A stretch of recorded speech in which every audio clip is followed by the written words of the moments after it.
What is your age, Shanmukha, now? What is your age now, Shanmukha? 10, sir. 7 years, sir. 10, sir. 10 years. Wonderful. So you have to speak about Prakasham Pantulu. Who is he? Is a cinema actor? Yes, sir. He is a cinema actor? Yes, sir. Yes, sir. Yes, sir. Whether he was a cinema actor? First Chief Minister of India, Andhra Pradesh or India. Wonderful, wonderful. You please start your presentation. Are Okay, you sir. comfortable with English or Telugu? English, sir. English lo maatadtava? Yes, sir. Please continue. Open your video also. Tanguturi Prakasam Pantulu was an Indian freedom fighter. Tanguturi Prakasam is the first Chief Minister of Andhra State. He was born on 23rd August 1872 at a small village. Prakasam left from London in 1904. After finishing his higher studies in law, Prakasam turned to India in 1917 and began his practice in Madras High Court. Prakasam became the first Telugu barrister to make a mark in the Madras High Court that till then was mostly an English preserve. Prakasam actively supported the other freedom fighters of his time. Prakasam became a regular at most Congress meetings and the Declaration 921. Prakasam son became a successful lawyer and became the chairman of Rajahmundry at the age of 35. When outsiders were not allowed into Kerala during the Malp revolt, Prakasam was one of the few who defied orders and visited it. Prakasam became a regular at most Congress meetings and signed the declaration for Satyagraha even. He was secretary of Congress party in the 1921. Prakasam was leading the protects at Madras High Court. This one open act of defiance by Prakasam made him a hero of sorts. He was given the title of Andhra Kesari after that. In 1937, the Congress party swept the elections in the Madras presidency and Prakasam played a major role in that victory. Prakasam was one of the prominent leaders down south who lead the Satyagraha against the British was preparations in 1941. In 1942, Prakasam was arrested for 3 years for taking part in the Quit India movement. On this realized in 1945, Ford at over south. Thank you. Wonderful. Good information. Now I will ask a question to each one of you about Prakasham. Sneha? Yes, sir. Can you tell 2 sentences about Prakasham Pantulu? Sir, he was the first chief minister of Andhra Pradesh. Andhra Pradesh, nahi, Andhra. Yes, sir. Andhra state. Yeah, Andhra, and the capital was at Kurnool. It was in 1st October 1953, he became the chief minister of Andhra. Earlier, he was in Rajaji government as minister. And then when Andhra was bifurcated, they wanted a regional language state. It was the first language state. There was a lot of hue and cry, and somebody died for the state separation. Can anybody say who died for Andhra? Potti Sriramulu. He went on hunger strike for 59 days. And finally in Madras, he succumbed to the hunger strike. And Nehru was forced to declare the regional state. And there was a lot of furore, and they did not accept it. But finally, Prakasham was made the chief minister. Earlier to that, Shanmuga, there was a Simon Commission. Simon Commission came to Madras, and there was a very big uproar. And in the entire city, there was a uproar saying that Simon Commission, go back, go back, go back, Simon Commission. And there was a lathi charge, and one fellow died at the firing. It came to the news of Prakasham Pantulu. He was there at the time, barrister of Prakasham. He was an advocate in the High Court, and he went there in the melee, and then he showed his chest to the person who showed the gun point to his chest. That is why he is known as Andhra Kesari. Kesari means tiger. He was like a tiger for Andhra people. And he was the member of the Constituent Assembly also. He was very old when he became the chief minister of Andhra at the Kurnool headquarters. Then after 1.5 years, there was a no confidence motion, and he was defeated. Then Gopal Reddy became the chief minister. He was there for about a year. Meanwhile, both Telangana state and Andhra state were merged, and Andhra Pradesh came into existence. Who was the first chief minister of Andhra Pradesh? Vikram, can you tell?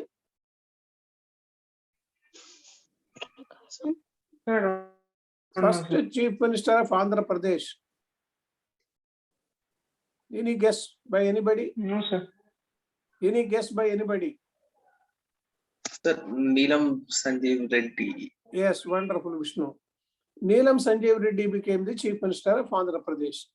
He was there for 2 years, and Sanjeevaya came, and several chief ministers became. And finally, in 1982, Telugu Desam Party came into power, and in 83, January 9th, N.T. Ramarao became the chief minister. First time, Congress government was removed in Andhra Pradesh. Till that time, it was only Congress. All chief ministers were Congress chief ministers. The last chief minister of Congress party was Vijay Bhaskar Reddy. He was there only for 3 months, and the elections came. And by the time the elections came, he was defeated. And N.T. Ramarao ruled, and followed by Chandrababu Naidu and others. And now presently YCP is there.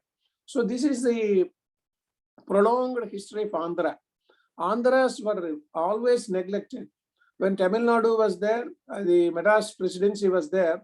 Those days, the presidency was headed by the prime minister. They used to call him as a premier. Even the state government head was known as a prime minister. So that time Rajaji was there. In the Rajaji ministry, Prakasham Pantulu was also one of the ministers. He was the minister for revenue, and then he became the chief minister also. I wrote a biography of Prakasham Pantulu, which was published in 85, and then it was republished in the name of Andhra Kesari. His title was Andhra Kesari. 2 things you have to remember when you mention about Prakasham Pantulu. Prakasham district is named. Prakasham district headquarters lo unnadi, Vishnu? Sir? Headquarters ekkada Prakasham district? Naidupalli? Naidupalli? Naidupalli kaadu. Prakasham Jilla headquarters ekkada? Oh, sir, I have no idea, sir. Charan?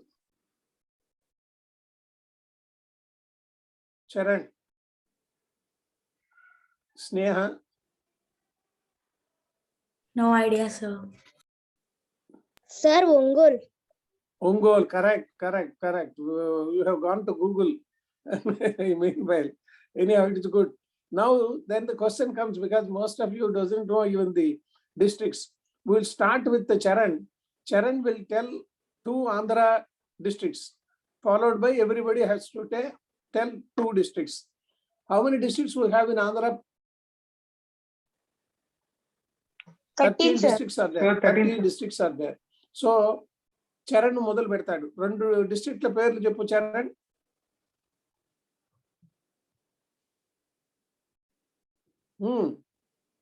Sir, Visakhapatnam. Right. Srikakulam. Right. Next, Shanmuka. Sir, Kurnool.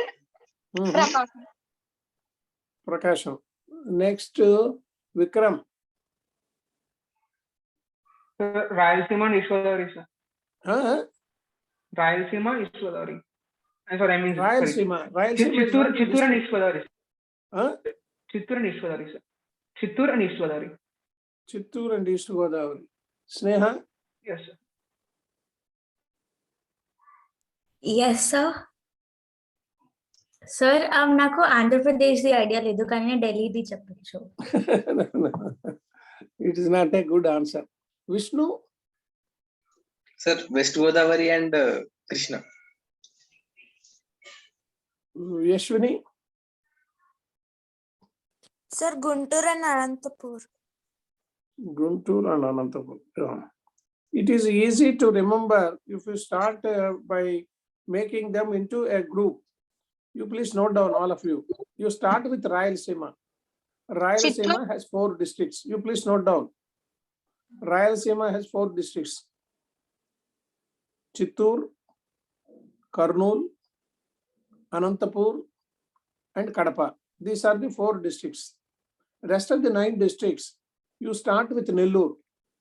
Nellore, Ongol, Guntur, East and West Godavari, or West Godavari, East Godavari, then Visakhapatnam, Vijayanagaram, and Srikakulam. These are the 13 districts of Andhra Pradesh. At least you should know the topography of the Andhra Pradesh. It is almost like a gun barrel.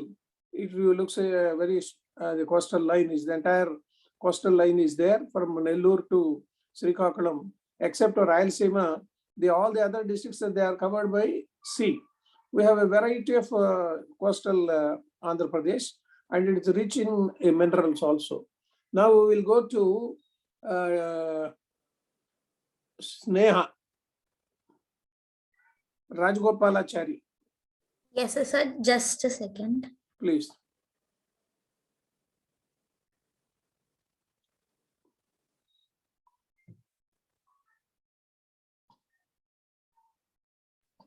Yes, sir. Yeah. Chakravarti Rajagopalachari, also known as Rajaji, was born on December 10th, 1878. He studied law from the Presidency College in Madras and began practice in Salem in 1900s. In 1916, he formed the Tamil Scientific Term Society, an organization that translated scientific terms of chemistry, physics, mathematics, astronomy, and biology into simple Tamil words. He also received India's highest civilian award. No, video open cheyamma. Video open chey. Okay, sir, just a second. Am I visible? Yeah, please. Just a second, sir. Please Yes. continue. He also received India's highest civilian award, Bharat Ratna, in 1955. Pre-independence, he joined the Indian National Congress and acted as the legal advisor. He was also elected as the first premier of the Madras Presidency in 1937. In 1939, Rajagopalachari took a step to abolish untouchability and caste prejudice and issued the Madras Temple Entry Authorization and Indemnity Act. At the time of partition, he was also appointed as the governor of West Bengal. In 1947, during the absence of Lord Mountbatten, the last British Viceroy and independent India's first Governor General, Rajagopalachari was temporarily chosen to hold the office. Therefore, he was the last Governor General of India. His role in independence struggle. Non-cooperation movement. He met Mahatma Gandhi for the first time in 1919 in Madras and participated in Gandhi's non-cooperation movement. He was also jailed for 2 years in Vellore in 1920. After his release, he opened his own ashram to promote Gandhi's principles of Hindu-Muslim harmony and the abolition of untouchability. He was also a proponent of Khadi. Vaikum Satyagraha. He was also involved in the Satyagraha movement against untouchability. He also became the editor of Gandhi's newspaper, Young India. During the Quit India movement, Rajagopalachari opposed Gandhi. He was of the view that British were going to leave the country eventually, so launching another Satyagraha was not a good decision. Post-independence, Rajagopalachari took over as the Chief Minister of Madras in April 1952. During his tenure as the Chief Minister of Madras, he actively participated in reforming the education system and bringing changes in the society. He also made Hindi a compulsory subject language in Tamil schools. His move led to protests against him, following which Rajagopalachari resigned as the CM. He was a social conservative but advocated a free market economy. He wanted to reintroduce the Varna system into the society and believed in the significance of religion for society.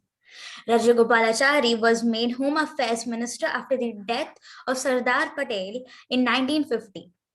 In 1959, he resigned from the Indian National Congress and founded the Swatantra Party. He died on 25th December 1972. That's it, sir. Thank you. Thank you. Important thing which we have to remember is popularly known as Rajaji. And each one of you has to read his Ramayana. Rajaji Ramayana is very lucid English and very simple English, and you will be able to know the entire Ramayana story in a nutshell. So you should read his book Ramayana as well as Mahabharata also. He was very popular as a Rajaji. He belongs to Tamil Nadu state, but he was very popular in the entire country because he was the first Governor General of the entire country. Governor General means he has the powers of President of India.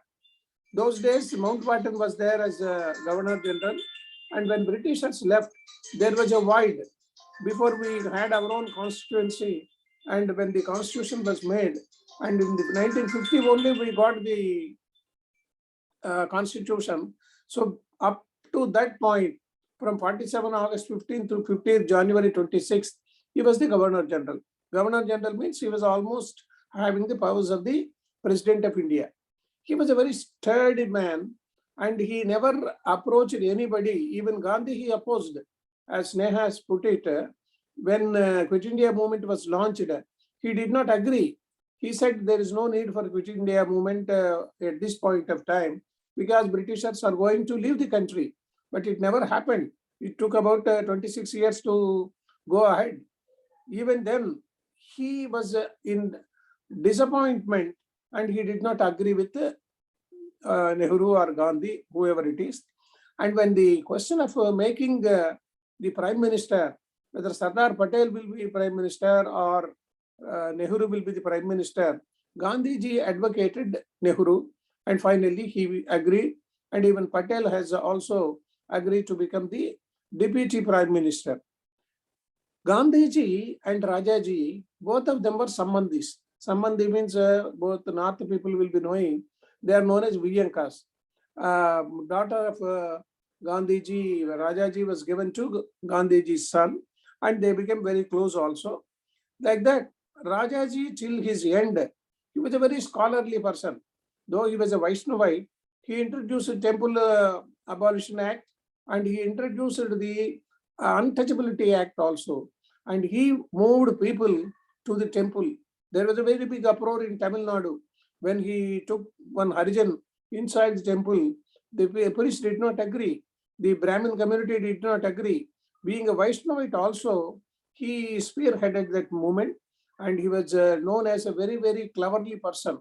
He was a very, very close person to Gandhiji and Nehru also, and his sons or daughters, they did not come into politics. This is the most important thing which we have to remember. Both Prakasham Pantulu also, he did not allow his children to enter the politics. Like it is not a dynasty, controlled the entire country with the same dynasty, several prime ministers from the same family. It's not like that. So this Rajagopalachari and Prakasham Pantulu, they were contemporaries during those period, and they were very, very prominent in South India.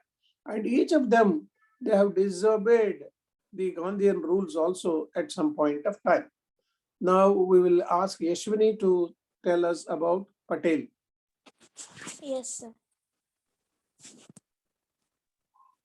Yashwini. Sardar, yes, sir.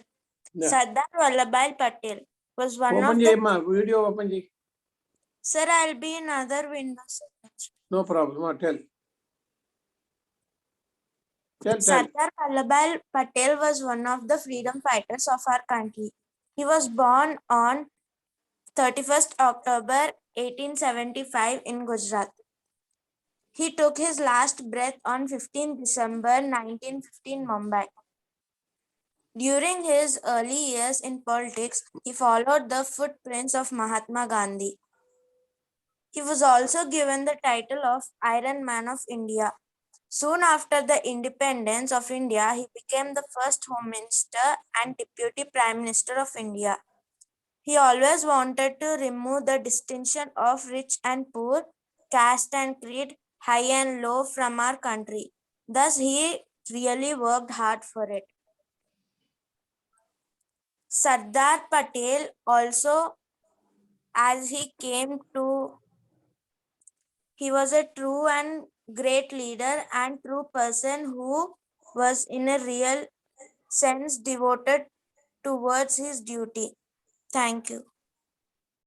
Yeah, Yashwini, 2-3 points which you have to remember when you tell us about Patel. He was the first Home Minister of India. He was the person who was responsible for the amalgamation of 550 princely states. It is a very major decision which he has taken, and he was known as an Iron Man. And he was the person responsible for the Indian civil service to convert into Indian administrative service. Nehru coined it as an iron of entire bureaucracy, iron bureaucracy, because it is a strong pillar of the entire country in the administration point of view. And another important thing which you have to remember is when the Operation Polo, it is known as Operation Polo. When Operation Polo was there, Nizam government, at that time the Nizam, he did not agree to concede with the government of India. Then Operation Polo was conducted and the military took over the entire Nizam government, and then it was merged into India. Otherwise, it should have become a very unhealthy point. The entire heart of the country will be in some other country's jurisdiction.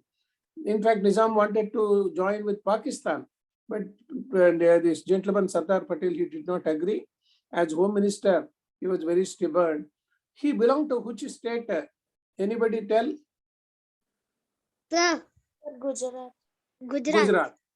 Same Morarji Desai also is from Morarji Desai is from, though it was Maharashtra, earlier it was combined in Gujarat. And Modi ji also is from Gujarat. And a very big statue, the entire world knows it as a very big statue, is there in Gandhi Nagar. The headquarters of Ahmedabad is Gandhi Nagar, that is a state of Gujarat, ruled by Modi for several years as Chief Minister of that particular state. And Sardar Patel is remembered as a man who was responsible for the unification of the princely states. That you should remember at any point of time, if somebody asks you who is the person behind the unification of so many princely states, you should tell. At that time, as Mahapatra ji told, Junagadh, Hyderabad and Kashmir were not there included, and Patel was responsible to combine them, and Junagadh and Hyderabad have agreed.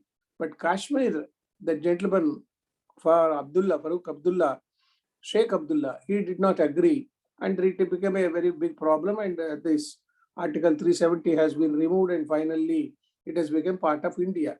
So when we remember the Patel, you should remember 3 points. Number one, he was the first Home Minister. Number two, he was responsible for the amalgamation of the princely states.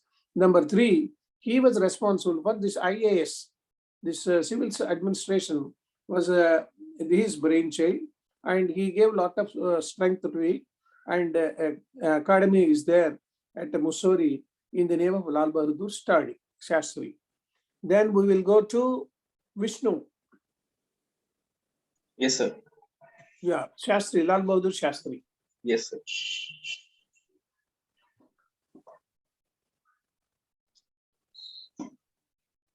Open your video.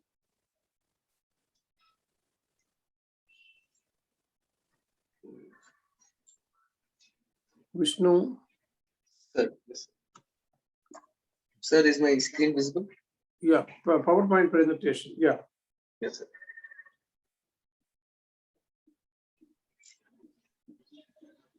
Lal Bahadur Shastri. Good evening, everyone. Today I'm gonna present you about Lal Bahadur Shastri. Early life of Shastri. Lal Bahadur Shastri was born on 2nd October 1904 at the home of his maternal grandparents in Kaista family. Shastri's father was Sharada Prasad Srivastav. He was a school teacher who later became a clerk in revenue office at Allahabad. His mother, Ramudlari Devi, was a daughter of Munshi Hazari Lal, the headmaster and English teacher at Railway School in Mughalasarai. In April 1906, when Shastri was hardly 1 year and 6 months old, his father, who had recently promoted to deputy Tahsildar, died in an epidemic of bubonic plague. He studied in East Central Railway Inter College and Harishchandra High School, which he left to join non-cooperation movement. He worked for betterment of Harijans at Muzaffarpur and dropped his caste-derived surname Srivastav. Shastri's thoughts were influenced by reading about Swami Vivekananda, Gandhi, and Annie Besant. Deeply impressed and influenced by Gandhi, he joined Indian independence movement in 1920s. He served as president of Servants of the People Society, that is Lok Sevak Mandal, which was founded by Lala Lajpat Rai, and held prominent position in Indian National Congress. Following independence in 1947, he joined the Indian government and became one of Prime Minister Nehru's key cabinet colleagues. First as Railway Minister from 1951 to 56, and then in numerous other prominent positions, including the Home Minister. Shastri as Prime Minister, 1964 to 1966. Jawaharlal Nehru died in office on 27th May 1964. The Congress Party President K. Kamaraj was instrumental in making Shastri as Prime Minister on June 9th. Shastri continued Nehru's socialist economic policies with central planning. He promoted the White Revolution, a national campaign to increase the production and supply of milk. He supported Amul Milk Cooperative, that is of Anand, Gujarat, and creating the National Dairy Development Board. While speaking on the chronic food shortage across the country, Shastri urged people to voluntarily give up one meal so that food saved could be distributed to affected ones. He went on air to appeal to his countrymen to skip a meal a week. The response of his appeal was very overwhelming that even restaurants and eateries downed the shutters on Monday's evening. Many parts of country observed Shastri Vrat. Underlining the need of boost India's food production, Shastri also promoted the Green Revolution in 1965. This led to an increase in food grain production, especially in Punjab and Haryana. especially in Punjab and Haryana. Major milestones in undertaking were the development of HYVs, high yielding varieties of wheat, and rust resistant strains of wheat. War with Pakistan. Shastri's greatest moment came when he led India in 1965 in Indo-Pak War, laying claim to half the Kutch Peninsula. The Pakistani army fought with Indian forces.